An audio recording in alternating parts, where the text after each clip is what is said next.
Salut à tous les mouvements et bienvenue sur Plaisir et Diète dans la masse. On se retrouve pour une nouvelle vidéo et dans cette vidéo, j'espère que vous m'entendez bien puisque je suis en direct de la direction de la salle de sport. Je vous fais cette petite intro pour vous annoncer que ce ne sera pas moi qui ferai la vidéo aujourd'hui, mais bien Marie, une coach de la team Plaisir et Diète qui vous emmène après la fin de sa peak week et de son shooting pour la fin de sa sèche qu'on a préparé ensemble. Elle vous amène avec elle pour le résultat de ce shooting, mais aussi un petit foot tour pétage de bide, si c'est le cas, elle va nous le dire juste après, à Lyon. C'est parti, let's go!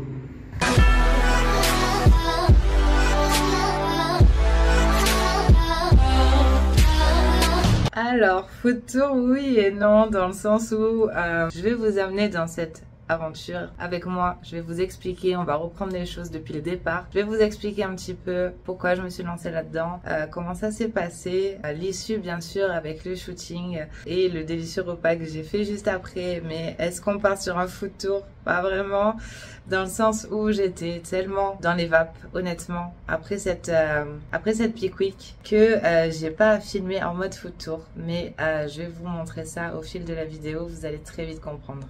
Bon, déjà, j'ai envie de revenir sur une question qu'on m'a beaucoup posée. La question étant, pourquoi faire une sèche si je ne fais pas de scène derrière? C'est une question assez légitime finalement parce que faire tout le processus de sèche avec une peak week, c'est très dur, que ce soit psychologiquement, physiquement bien sûr, pour l'entourage, pour la vie sociale.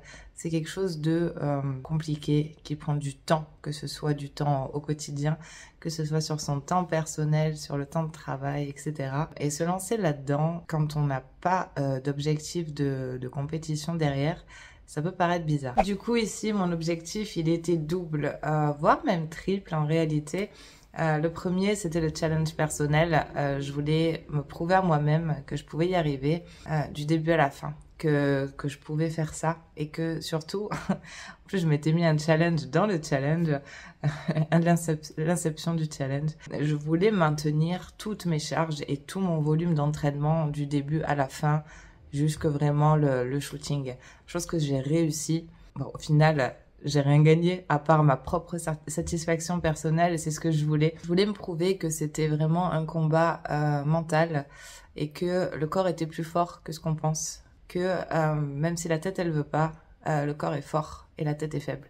Donc c'est ce que j'ai réussi à faire, donc pour ça je suis contente. Et c'était un challenge dans le sens où il y a quelques années en arrière je souffrais d'anorexie, j'avais environ 15 kilos de moins qu'aujourd'hui. Et se lancer dans une sèche quand on a un passif d'anorexique, c'est compliqué dans le sens où ça peut réveiller certaines choses. Et je voulais vraiment prouver que, et me prouver certainement, que je suis complètement guérie de ça. Et le fait de faire cette sèche et cette peak week sans que ça réveille quoi que ce soit en moi ou que ça me fasse replonger dans certaines choses, ça m'a prouvé et ça prouve qu'à l'heure d'aujourd'hui, je peux réellement dire déjà que je suis guérie, mais surtout qu'on peut réellement en guérir sans qu'il ne reste quoi que ce soit à aucun moment. Donc c'était le premier challenge. Le deuxième, du coup, en tout cas pas challenge, mais le deuxième enjeu de cette sèche, c'est que je voulais faire cette expérience et aller jusqu'à la peak week dans le cadre d'un apprentissage personnel pour mon travail de coach, pour vraiment être passée par ça, l'expérimenter moi-même, pour pouvoir au mieux après guider les personnes éventuellement que j'aurai en coaching qui veulent faire ça aussi et qui veulent se lancer dans cette aventure. Pour moi, c'était pas envisageable de pouvoir guider quelqu'un dans cette aventure de sèche, de peak week, sans l'avoir expérimenté moi-même. Est-ce que je vais faire toutes les pièces de mon appartement? C'est possible. Du coup, pour résumer la chose, est-ce que faire une sèche, c'est accessible à tout le monde? Oui et non. Je pense qu'il faut être prêt à se lancer là-dedans et qu'il faut surtout savoir pourquoi on le fait. Il y a beaucoup de sacrifices à faire, que ce soit des sacrifices au niveau de sa vie sociale, de sa famille. Il y a beaucoup de choses qu'on est obligé de mettre en suspens, beaucoup de choses qu'on doit refuser. On est fatalement obligé de se mettre en retrait de la vie sociale parce que ça devient un rythme de vie complètement militaire. On se lève le matin, on déjeune, la journée se fait. Moi personnellement, je commençais ma journée toujours par l'entraînement. Bon, déjà parce que j'ai l'habitude de m'entraîner le matin et parce que c'était le moment où j'étais le moins fatiguée, entre guillemets. J'étais épuisée en me réveillant, mais disons beaucoup moins qu'en fin de journée.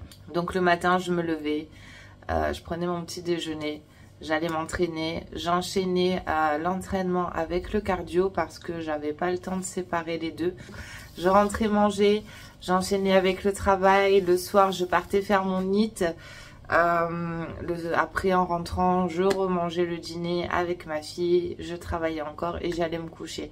Le seul point positif, c'est que j'ai tapé mes meilleurs dodos pendant cette sèche. À la base, j'ai pas un sommeil de très bonne qualité. Il est très facilement perturbé par le stress ou par les choses du quotidien.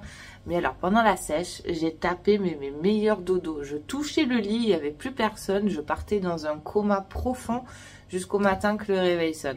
C'était incroyable, j'ai jamais aussi bien dormi de ma vie. Bref, ça c'était pour la sèche, mais honnêtement, le plus intéressant pour moi, j'ai trouvé, c'était la Peak Week. Alors la Peak Week, qu'est-ce que c'est? C'est les 5 derniers jours en fait qui précèdent l'événement, donc que ce soit la compétition ou dans mon cas le shooting, où chaque jour il faut adopter une diète vraiment différente entre la décharge, après la recharge glucidique, jouer sur le sel et l'eau, etc.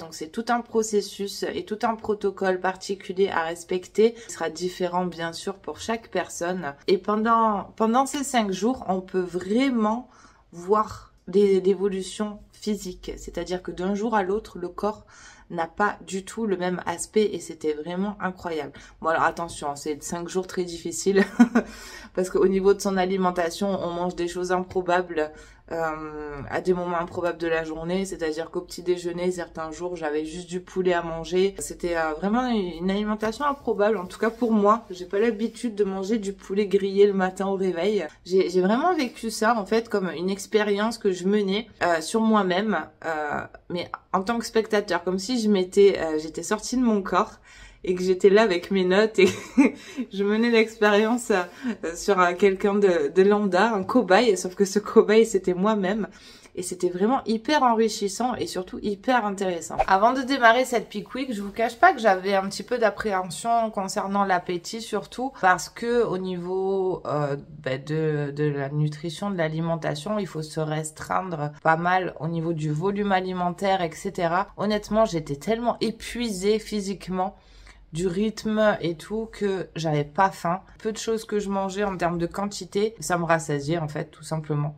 Le moment où j'ai le plus souffert durant cette Peak Week, ça a été le dernier jour, le jour de déshydratation. C'est-à-dire que on arrête de boire la veille au soir et ensuite on passe 36 heures sans boire. Et ça a été vraiment le plus compliqué pour moi. Alors de base, il faut savoir que je bois beaucoup naturellement. Je me suis jamais forcée à boire et une journée classique pour moi où je bois à ma soif, je suis environ entre 3 et 4 litres. Et là, passer 36 heures sans boire du tout, devoir stopper complètement les fruits et légumes pour avoir vraiment aucune source de choses qui pourraient nous désaltérer, ça a été très dur. Et donc du coup, après ces 36 heures de déshydratation, vient le moment de l'événement pour lequel on a préparé tout ça. Donc comme je vous l'ai dit, dans mon cas, c'était un shooting. J'ai fait Marseille-Lyon pour aller faire mon shooting avec une photographe en particulier que j'avais choisi. Je voulais aller faire le shooting là-bas sur Lyon et enchaîner avec donc un petit food tour là-bas parce que bon, j'étais déjà allée à Lyon et je sais que en termes de nourriture, franchement, vous êtes bien sur Lyon. Il y a des choses que vraiment on trouve pas ici. Pourtant, j'habite Marseille, c'est pas un coin perdu, mais vraiment, c'est niveau food, on est vraiment pas mal du côté de Lyon. Donc ça tombait bien. Comme je vous le disais en début de vidéo, cette phase de déshydratation m'a vraiment mis dans un état second en fait. Je sais pas si c'est le fait de l'accumulation avec la fatigue ou vraiment la déshydratation en elle-même. Pour tout vous dire, je n'ai même pas de souvenirs concrets du shooting que j'ai passé. Donc j'étais toujours en phase de déshydratation. J'ai pu reboire qu'à l'issue du shooting. Mais vraiment, c'est comme les souvenirs sont comme un rêve. Dont on se rappelle à peine. Donc vraiment, j'étais là, mais sans être là, dans un espèce de flou artistique. Quand j'ai pu reboire, on a enchaîné tout de suite, on est allé manger, on avait réservé dans un restaurant italien. Moi, c'est vraiment mon péché mignon la nourriture italienne, les pizzas, les pâtes. Ceux qui me suivent sur Instagram et les réseaux le savent de toute façon. Donc on avait réservé dans un restaurant comme ça. Donc je vous ai filmé rapidement quelques moments de ce repas.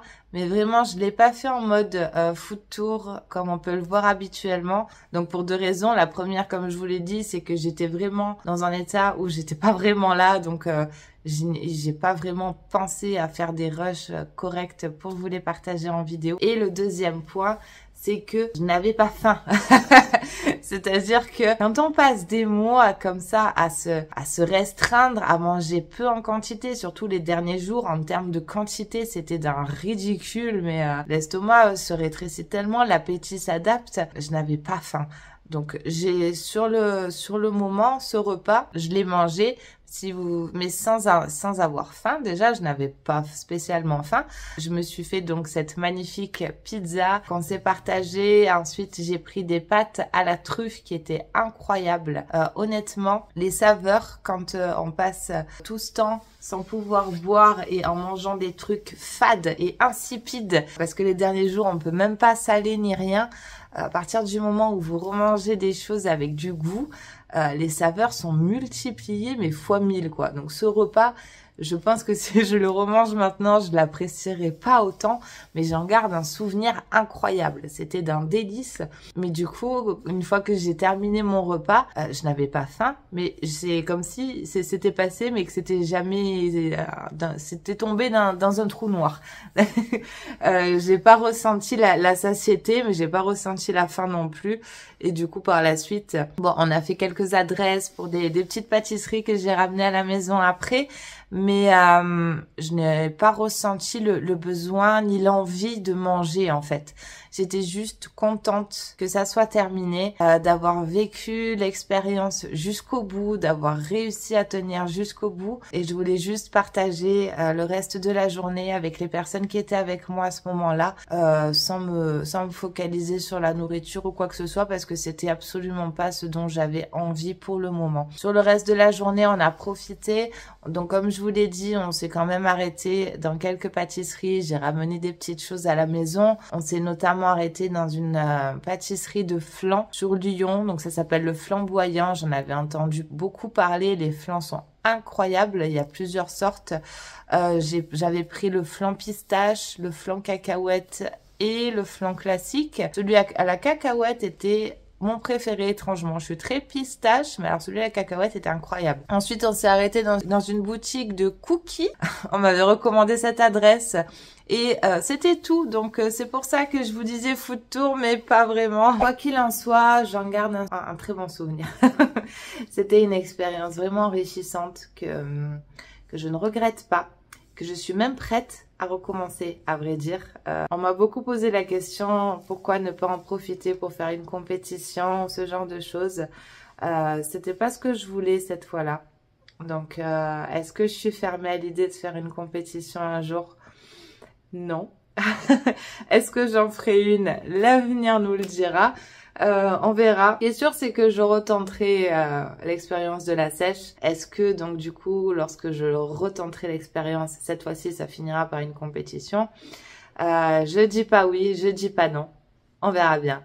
Je vous laisse quand même avec quelques photos du shooting, bien que je les partage aussi sur Instagram.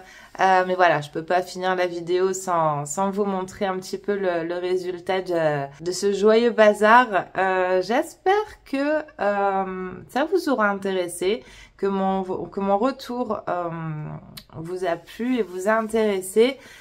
N'hésitez pas à le dire en commentaire si c'est quelque chose que vous, de votre côté, vous êtes prêt à faire, qui est quelque chose qui vous intéresse. En attendant, j'espère que cette vidéo vous a plu. Cette fois-ci, c'était pas Maxime, c'était moi. On va essayer de mettre un peu plus de diversité sur Plaisir et Diète parce que on est une équipe de coachs. Et c'est intéressant d'avoir les points de vue de chacun parce que même si on travaille tous en équipe, on n'a pas tous les mêmes avis sur les choses.